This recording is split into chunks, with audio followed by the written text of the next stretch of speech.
positive selection, or MHC restriction, and negative selection, or tolerance. The expression of a lymphocyte antigen receptor on its surface signals an important developmental stage. It can now detect antigens that bind to this receptor. The problem is, it can bind to any antigen. As lymphocyte development continues, the receptor is tested for its antigen recognition properties against molecules present in the thymus. Receptor specificity and affinity for these antigens determines the fate of the immature lymphocyte, whether the cell is selected to survive and develop further, or whether it dies before reaching maturity.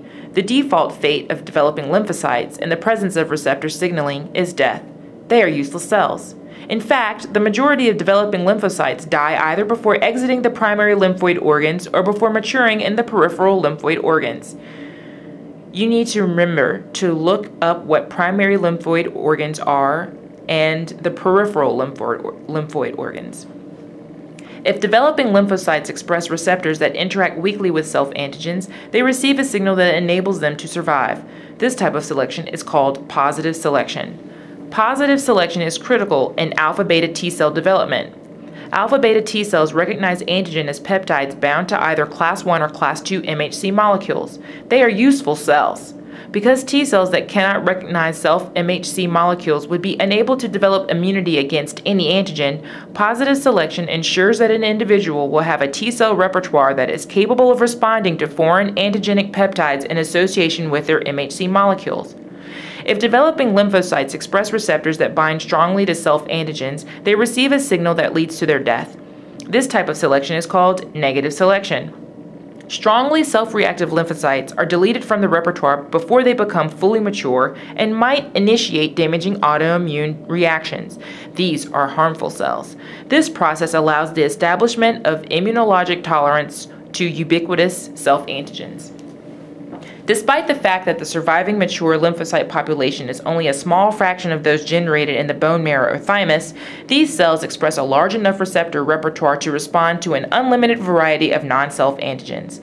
The MHC-restricted, self-tolerant T cell repertoire provides the raw material on which clonal selection acts in an acquired immune response.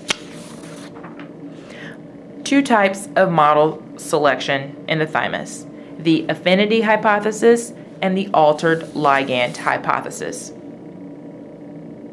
Let's talk about antigen presentation and processing for the accessory molecules in T cell activation.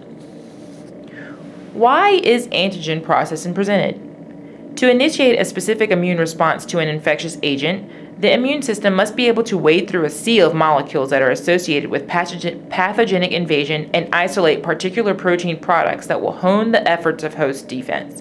Implicit to this model of counteraction is the processing of a protein antigen to an immunogenic peptide epitope and its presentation on the surface of a team of cells.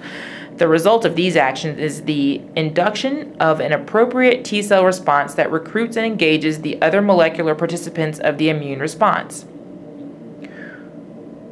Make sure that you're able to work through a model dealing with antigen processing. How the right peptide associates with the right MHC molecule. T cells can only recognize protein or peptide antigen. In addition, native protein antigen is non-stimulatory to the T cell, and it must associate with the correct MHC molecule. Yet T cells do recognize protein antigens. So how does a native non-stimulatory protein antigen convert to an immunogenic peptide form which associates with an MHC molecule that a T cell can recognize? This conversion is called antigen processing. The macrophage, or any antigen-presenting cell for that matter, takes in the protein antigen, digests it, then displays antigen fragments or peptides on its surface. The antigen fragment is bound to an MHC molecule. It takes both of these structures together to capture the T cell's attention. A T cell whose receptor fits this APC peptide MHC complex binds to it. This cellular bridging can stimulate the macrophage to secrete interleukin-1, which was required for the further activation of T cells. This scenario represents antigen processing and presentation after phagocytosis. Antigen processing and presentation are not limited to macrophages. It can occur in any cell. Why? Because viral infections can occur in any cell. The latter example is exemplified by a cytotoxic T cell reacting against a virally infected cell. Antigen processing and presentation divide the world of antigens into two categories: cytosolic, or endogenous or intracellular, and endocytic, exogenous, or extracellular. Let's say that again. Antigen processing and presentation divide the world of antigens into two categories: cytosolic, or endogenous or intracellular, and endocytic, exogenous, or extracellular. Remember back to the first lectures, we described acquired immunity in the context of two systems, humoral and cell-mediated immunity, or now make the connection of immunity to extracellular, for example bacteria, and intracellular, for example viruses, those two types of antigens respectively. Let's talk about the cytosolic processing pathway, which leads to peptide associated with class 1 MHC molecules. The role of the proteasome. Internal proteins and newly synthesized polypeptides are constantly being degraded within the cytoplasm of the cell. This is achieved by a multi-subunit complex called a proteasome. This degradative pathway is used to generate peptides for use by the immune system. Indeed, there are two proteins, known as LMP proteins, LMP2 and LMP7, that are encoded within the MHC and that can function as subunits of the cytoplasmic proteasome structure. Let's talk about the role of TAP. The resulting peptides are transported across the membrane of the rough endoplasmic reticulum, or the ER, by a heterodimeric protein designated TAP, or transporter associated with antigenic processing. TAP is composed of two subunits, TAP1 and TAP2. The genes for TAP1 and TAP2 are also within the MHC. The peptides that are produced bind to the TAP heterodimer, and in the presence of ATP are transported back to the ER. The peptides then bind to the class 1 MHC molecule. TAP has the highest affinity for peptides of 8 to 13 amino acids in length, an ideal size for MHC class 1 polypeptides, or class 1 peptides. TAP can transport longer and shorter peptides, but with considerably lower affinity. Once in the ER, a peptide has three potential fates. It may, 1. Bind to assembled MHC class 1 heterodimers, 2. Be further degraded, although the rate of degradation within the ER is slow, or 3. Be transported back to the cytosol. So peptides only have a short half-life in the ER. The short half-life of peptides in the ER probably ensures that only high-affinity peptides bind to class 1 MHC molecules. At least some MHC class 1 molecules are actually physically associated with the TAP molecules in the ER, suggesting that the process of peptide translocation and loading are coupled. Peptide binding is thought to disrupt the MHC class 1 TAP complex, and class 1 molecules are subsequently transported to the cell surface. There is a handout on the sheet with a cartoon version of the preceding pathway. You need to be able to recognize the individual things and what they do and associate it with what you have just learned. Now let's move on to the endocytic processing pathway, which leads to peptide associated with class 2 MHC molecules. During the early formation of class 2 molecules, invariant chains bind to the class 2 molecules. The invariant chain prevents peptides from binding in the early synthesis stage in the ER and maintains the chastity of the class 2 complex until it finds its way to an intersection with the endosomal pathway.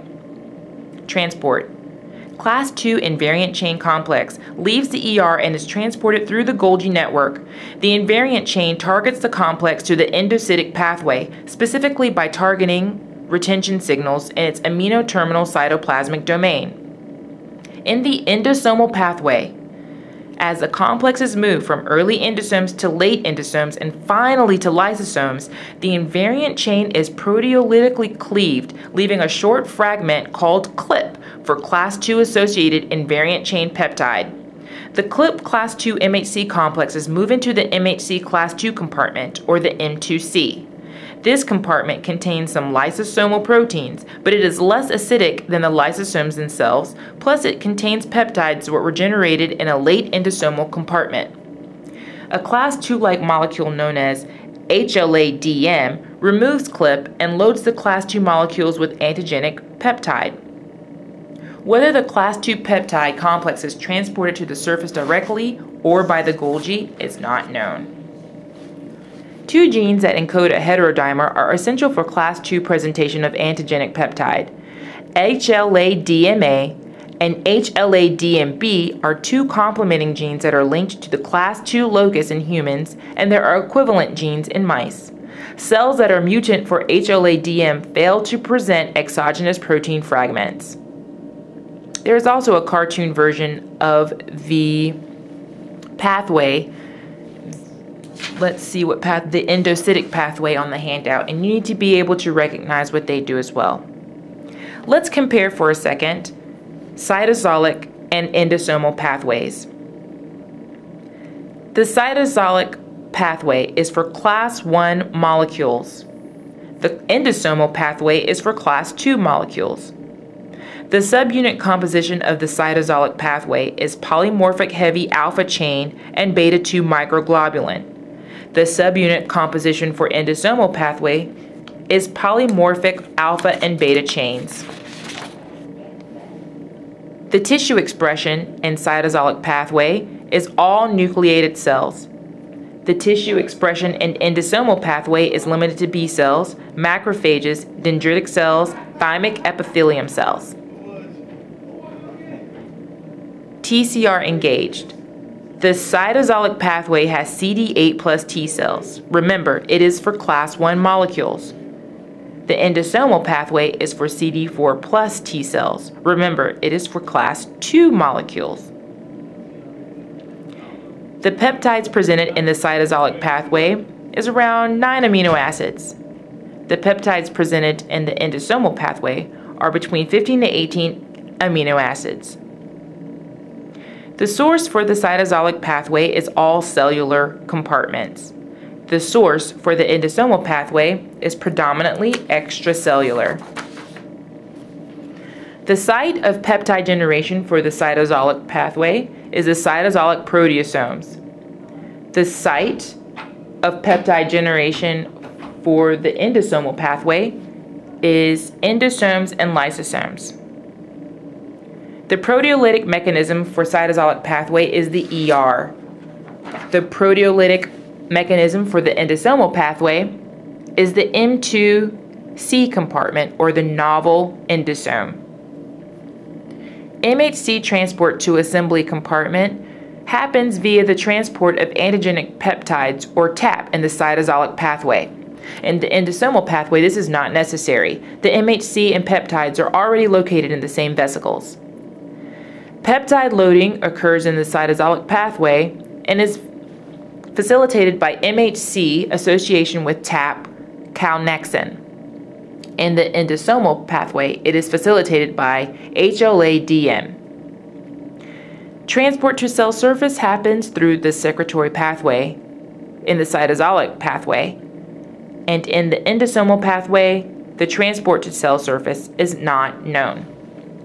Let's go through those individually now. For the cytosolic pathway, for the class I molecules, the subunit composition is polymorphic heavy alpha chain and beta 2 microglobulin. Its tissue expression is all nucleated cells. The CD8 plus T cells engages with the TCR. It's around 9 amino acids large, and the source is all cellular compartments. The site of peptide generation is the cytosol. The proteolytic mechanism is the cytosolic proteasomes. Peptide loading compartment is the ER, and the MHC transport to assembly compartment is the ER, and it is constitutive. Peptide transport to the MHC happens with TAP, or it happens via the transport of antigenic peptides. Peptide loading is facilitated by MHC in association with TAP, and it's calnexin, that protein. Transport to cell surface happens through the secretory pathway. Now we can move on to the endosomal pathway for class II molecules. Of course, the peptide associates with class II molecules. The subunit composition is polymorphic alpha and beta chains. The tissue expression, well, it's limited to B cells, macrophages, dendritic cells, and thymic epithelial cells, so you'll need to remember for that. The TCR that's engaged is CD4+. It's a class 2 molecule, so CD4+ T cells engage with the TCR. It is around 15 to 18 amino acids large, and the source is predominantly extracellular. The site of polypeptide, or the site of peptide generation, occurs in the endosome lysosome, and the proteolytic mechanism is the endosomal enzymes or cathepsins. Peptide loading compartment is the M2C novel endosome. MHC transport to assembly compartment. The invariant chain acts to chaperone to carry MHC2 to M2C compartment. Peptide transport to MHC is not necessary because MHC and peptides are already in the same vesicle. Peptide loading is facilitated by HLA-DM, and the transport to cell surface is not known at this time.